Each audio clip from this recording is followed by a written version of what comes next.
नमस्कार मित्रों, ढोल में पोल चैनल में आप सब मित्रों का हार्दिक अभिनंदन करता हूं।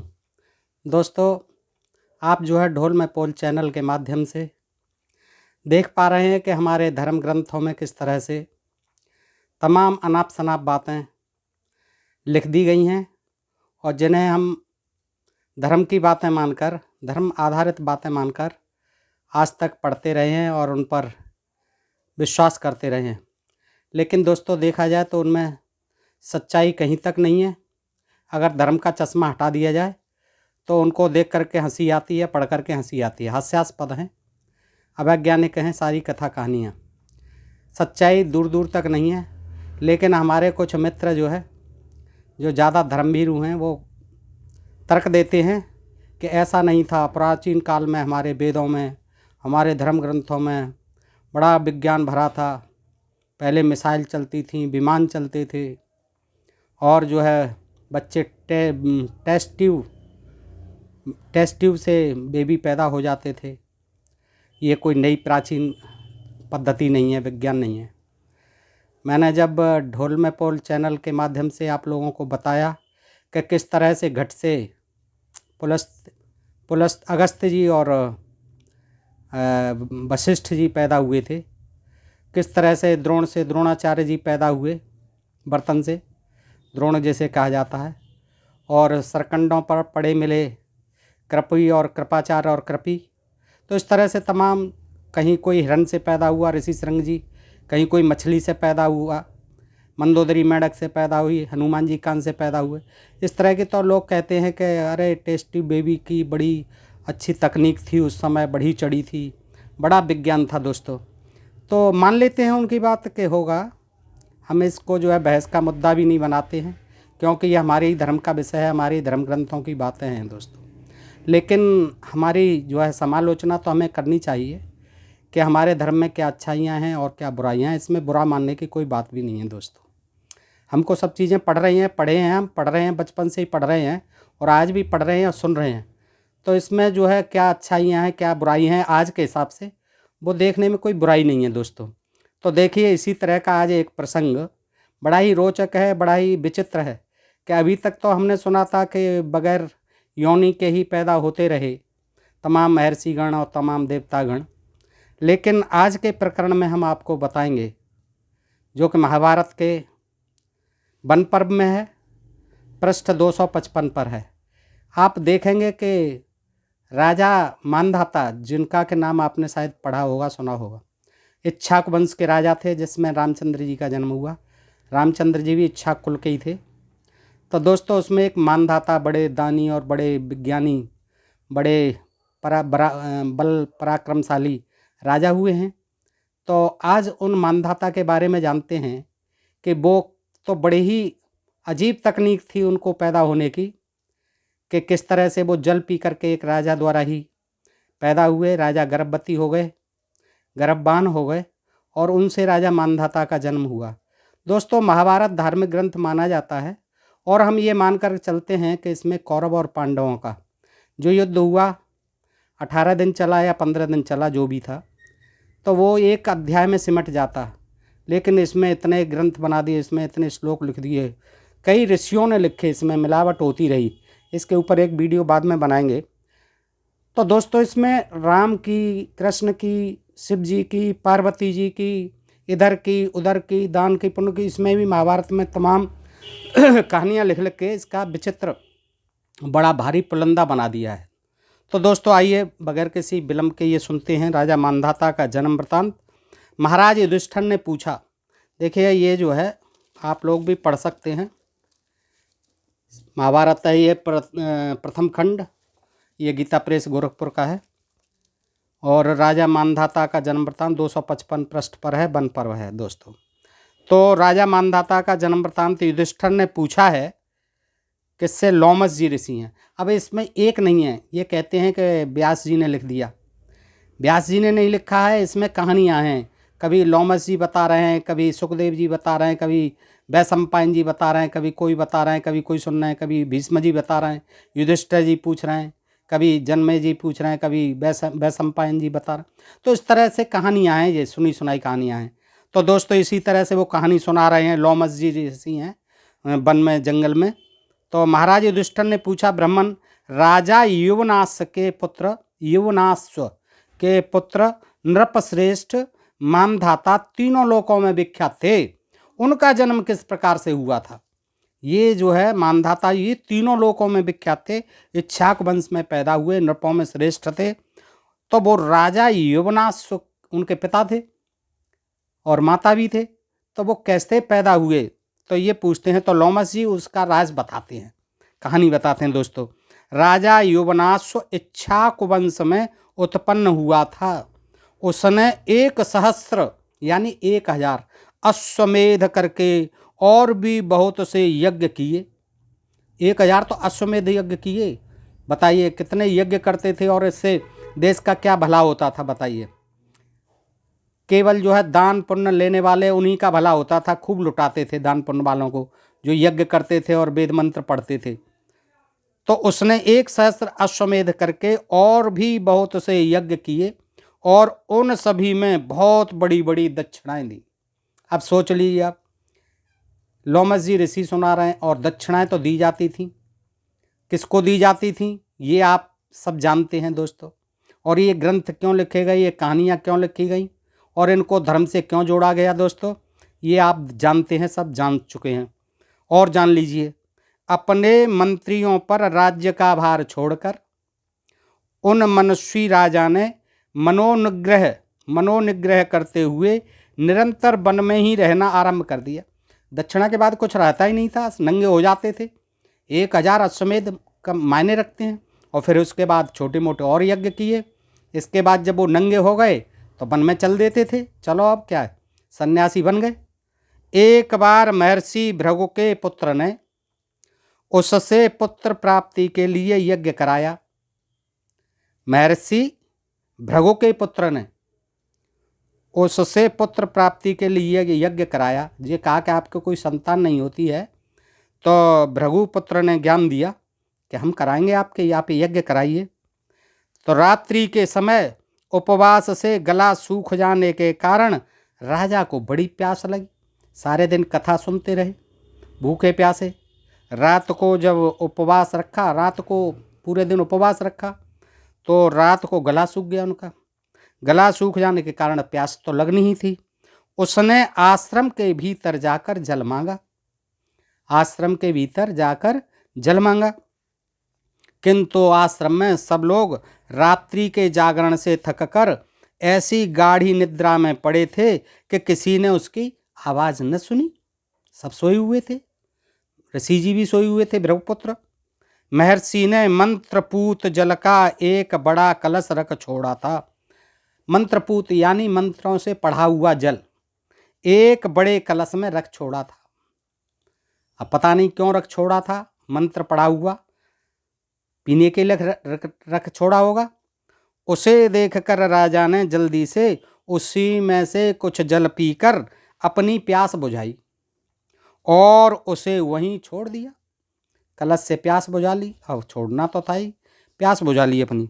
कुछ देर में तपोधन भृगुपुत्र के सहित सब मुनिजन उठे। भृगुपुत्र का नाम नहीं दिया, यहाँ गोपनीय रखा है। भृगुपुत्र के सहित सब मुनिजन उठे और उन सभी ने उस घड़े को जल से खाली देखा।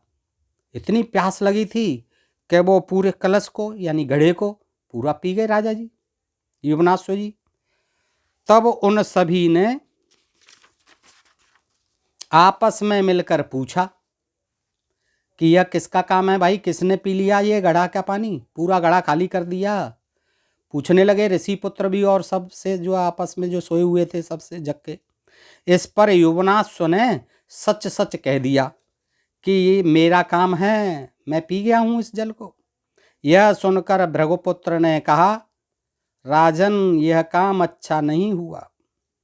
तुम्हारे एक महान बलवान और पराक्रमी पुत्र उत्पन्न हो, इसी उद्देश्य से मैंने यह जल अभिमंत्रित करके रखा था, मंत्रों से अभिसिंचित करके रखा था घड़ा भरा हुआ जल का, इसीलिए कि आपके एक बड़ा बलवान और पराक्रमी पुत्र उत्पन्न हो। लेकिन आपने ये क्या किया, अब जो हो गया उसे पलटा भी नहीं जा सकता। अवश्य ही जो कुछ हुआ है वो दैव की ही प्रेरणा से हुआ है, भगवान की कृपा से हुआ है, दैव की कृपा से ही, प्रेरणा से ही हुआ है। तुमने प्यास से व्याकुल होकर मंत्रपूत जल पिया है, इसलिए तुम्ही को एक पुत्र प्रसव करना होगा। तुम्हारे गर्भ होगा और फिर आपको ही बच्चे को जन्म देना होगा। ऐसा कहकर मुनि अपने अपने स्थानों को चले गए। काम खत्म। फिर 100 वर्ष बीतने पर देखिए, 100 वर्ष बाद राजा की बाई कोख फाड़कर, अब देखिए ये कितना बड़ा विज्ञान है हमारे देश में और इन धर्म ग्रंथों में। ऐसा कहीं हो नहीं सकता, लेकिन हमारे देश में होता था। टेस्ट ट्यूब बेबी ऐसे ही पैदा हो जाते थे पहले, इतना विज्ञान था। तो क्या हुआ, 100 वर्ष बाद पानी ने कमाल किया अपना, 100 वर्ष में पका गर्भ, और बीतने पर राजा की बाई कोख फाड़कर एक सूर्य के समान अत्यंत तेजस्वी बालक निकला। देखिए पानी का कमाल, मंत्रों का कमाल, यज्ञ का कमाल। 256 पृष्ठ पर पढ़ लेना दोस्तों, वन पर्व में। बाई कोख फाड़कर एक सूर्य के समान, और कोई द्वार तो था नहीं। ब्रह्मा जी की तो मुख से निकल पड़े थे, पैरों से भी निकल पड़े थे, लेकिन उसकी तो बाई कोख फाड़ डाली, और बाई कोख फाड़ कर एक सूर्य के समान अत्यंत तेजस्वी बालक निकला। ऐसा होने पर भी यह बड़ा आश्चर्य सा हुआ कि इससे राजा की मृत्यु नहीं हुई। ये और कमाल हो गया। बताओ, पे कोख फाड़ के निकला, फिर भी लेखक कहता है कि ये तो और कारनामा हुआ। देखो भगवान की कितनी कृपा हुई कि राजा की मृत्यु नहीं हुई। उस बालक को देखने के लिए स्वयं देवराज इंद्र उस स्थान पर आए। अब इंद्र जी पे तो और कोई काम होता नहीं था, जहाँ कुछ गड़बड़ी या कोई अनोखी चीज़ होती थी पहुँच जाते थे तुरंत ऐरावत पर बैठ गए। वो भी आ गए, उन्हें मालूम पड़ गया कि राजा की बाई कोख फाड़ के निकल आया कोई वीर पहलवान। उनसे देवताओं ने पूछा, किम धास्यति, तो यह बालक क्या पिएगा। उनको पीने की चिंता हो गई, और सही भी है, माँ तो थी नहीं कि स्तनपान करा देगी। तो इंद्र जी जब देखने आए तो उन्हें चिंता हुई, तो उन्होंने संस्कृत में कहा, संस्कृत भाषा बहुत जानते थे, देवताओं के गुरु वो राजा थे। किम धास्यति, यह क्या पिएगा। इस पर इंद्र ने उसके मुख में अपनी तर्जनी अंगुली देकर कहा, अंगुली घुसेड़ दी मुंह में, माँ धाता मेरी अंगुली पिएगा, माँ धाता मेरी अंगुली पिएगा। इसी से देवताओं ने उसका नाम मानधाता रखा। माँ धाता मेरी अंगुली पिएगा। तो देवताओं ने समझ लिया कि ये इंद्र की माँ धाता मेरी अंगुली पिएगा कहा है, उसका नाम मानधाता रख दिया। फिर उसके ध्यान करते ही धनुर्वेद के सहित संपूर्ण वेद और दिव्य अस्त्र उसके पास उपस्थित हो गए। देखिए वेद चले आते थे, पढ़, वेद चले आए, उसे पैदा हुआ और तुरंत वेद चले आते थे। धनुर्वेद चलाया कि धनुर्विद्या सीख। धनुर्वेद के सहित संपूर्ण वेद और दिव्य अस्त्र उसके पास उपस्थित हो गए। साथ ही आजगब नाम का धनुष, सींगों के बने हुए बाण, जी पहली बार सुन रहे हैं हम। लोहे के तो सुने थे अब तक, लोहे के बाण होते थे, लेकिन आज जो है सींगों के बने हुए बाण, और अभेद कवच भी आ गए। सब कुछ आ गया कि ये तो महान बलवान पराक्रमी राजा बनेगा आगे चल के। तो सब बचपन में ही आ गए, जन्म लेते ही। इसके पश्चात स्वयं इंद्र ने ही उसका राज्य सिंहासन पर अभिषेक कर दिया। खड़े खड़े इंद्र जी को कोई देर नहीं थी, इंद्र ने ही उसका राज्याभिषेक भी कर दिया। इंद्र थे, राजा के देवता थे, राजाओं के, उन्हें क्या देर लगती है। दूध भी पिला दिया, अंगूठा भी पिला दिया, सारे वेद भी आ गए, धनुर्वेद भी आ गया, अस्त्र शस्त्र भी आ गए। तो अब क्या देर थी, उन्होंने तुरंत मानधाता का राज्य सिंहासन पर अभिषेक कर दिया। राजा मानधाता सूर्य के समान तेजस्वी था। अब ये जितने भी होते थे इस तरह के गर्भ, सब सूर्य के समान तेजस्वी होते थे। इस समय पवित्र कुरुक्षेत्र प्रदेश में यह उसी का यज्ञ करने का स्थान है जहाँ वो कर रहे हैं। बता रहे हैं कहानी लोमस ऋषि कि ये वही कुरुक्षेत्र है जहाँ ये पैदा हुए थे, मानधाता जी कथा सुना रहे हैं। और वो ये तीर्थ करते घूम रहे हैं युधिष्ठिर जी पांडवों के साथ। तो सो मैंने उसका महत्वपूर्ण वृतांत सुना दिया। राजन, इसी क्षेत्र में पहले प्रजापति ने यानी ब्रह्मा ने 1000 वर्ष में पूर्ण होने वाला इष्टिकृत नामक यज्ञ किया था।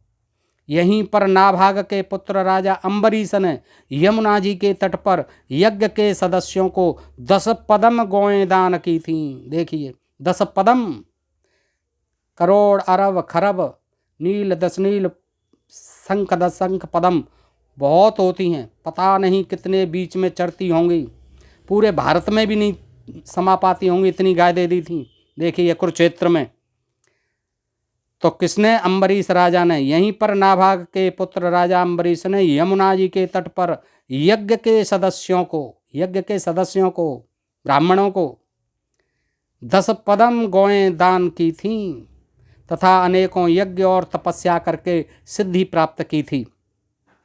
यह देश नहुष के पुत्र पुण्यकर्मा राजा ययाति का है।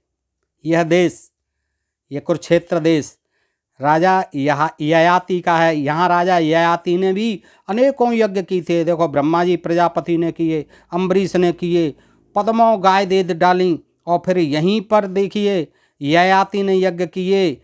और इसी जगह महाराज भरत जिनके नाम पर यह देश का नाम भरत पड़ा है, महाराज भरत ने भी अश्वमेध यज्ञ करके घोड़ा छोड़ा था। राजा मरुत ने भी मुनिवर संवर्त की अध्यक्षता में इसी क्षेत्र में यज्ञ किया था। ये होता था हमारे देश का ज्ञान विज्ञान। देखिए यही होता रहता था, दान पुण्य और यज्ञ। इसी से हमारे देश की तरक्की हुई, जितनी भी हुई है विज्ञान की और ज्ञान की। मुनिवर संवर्त की अध्यक्षता में इसी क्षेत्र में यज्ञ किया था। राजन, जो पुरुष इस तीर्थ में आचमन करता है उसे संपूर्ण लोकों का दर्शन होने लगता है। कहीं जाने की जरूरत नहीं है, अमेरिका इंग्लैंड फ्रांस पासपोर्ट और वीज़ा की कोई ज़रूरत नहीं है। यहाँ बैठ जाओ, पूरे लोक दिखेंगे, तीनों लोकों का दर्शन होने लगा कुरुक्षेत्र में, इसी क्षेत्र में बैठ गए, और वह समस्त पापों से मुक्त हो जाता है। तुम इसमें आचमन करो युधिष्ठिर जी, तुमको भी तीनों लोक दिख जाएंगे, महान पुण्य होगा। महर्षि लोमसी की यह बात सुनकर भाइयों के सहित धर्मराज युधिष्ठिर ने स्नान किया। उस समय महर्षिगण स्वस्थ वाचन कर रहे थे। स्नान कर चुकने पर उन्होंने लोमस जी से कहा, हे सत्य पराक्रमी मुनिवर, देखिए हम तप के प्रभाव से मुझे सब लोग दिखाई दे रहे हैं। लोमस जी से कहा सबने कि देखिए आपके इस तप के प्रभाव से जो नाली हम सब लोग दिखाई देने लग रहे हैं, दिखाई दे रहे हैं। मैं यहीं से श्वेत घोड़े पर चढ़े हुए अर्जुन को देख रहा हूँ। अर्जुन नहीं था उनमें, तो वो अर्जुन भी दिखने लग गया श्वेत घोड़े पर चढ़ा हुआ। लोमस जी ने कहा, महाभाव तुम्हारा कथन ठीक है। महर्षिगण इसी प्रकार स्वर्ग का दर्शन किया करते हैं। महर्षिगण इसी तरह से तप और ये करके नहा करके इसमें तीर्थों में स्वर्ग का दर्शन करते रहते हैं। देखो यह परम पवित्र सरस्वती नदी है। इस समय सरस्वती नदी वहीं थी, कुरुक्षेत्र से ही प्रभावित होती थी गुजरात की तरफ तक। इसमें स्नान करने से पुरुष सब पापों से मुक्त हो जाता है। यह चारों ओर से 5-5 कोस के विस्तार वाली प्रजापति ब्रह्मा की वेदी है। देखिए 5 कोस लंबी 5 कोस चौड़ी, ये ब्रह्मा की वेदी है वहाँ पर कुरुक्षेत्र में। अब कहीं होगी, मैंने नहीं देखी है दोस्तों।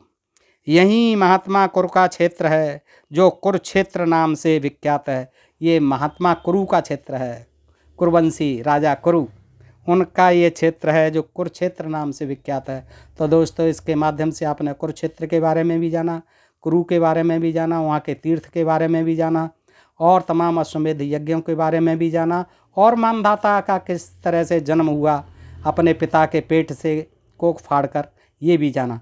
दोस्तों आज के लिए इतना ही। पसंद आए तो मित्रों को भी शेयर करें, उनको भी बताएं कि ये कितना विज्ञान हमारा अद्भुत है, विचित्र है। दोस्तों सुनने के लिए बहुत बहुत धन्यवाद। ढोल में पोल चैनल को सब्सक्राइब करते रहें। नमस्कार, आभार।